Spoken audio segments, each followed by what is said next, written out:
మీ ఆలోచనకున్న power మీకు తెలియదు.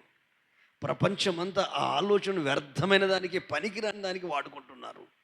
అందుకే యెహోవా నా కాపరి, నాకు లేమి కలగదు.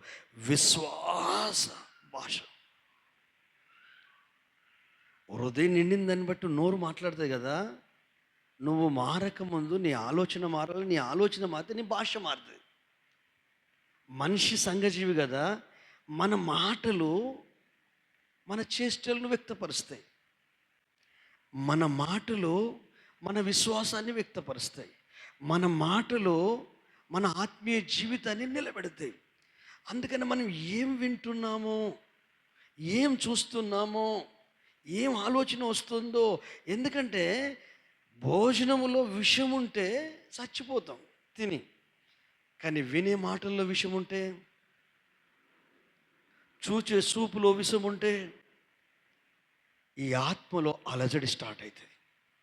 హల్లెలూయా.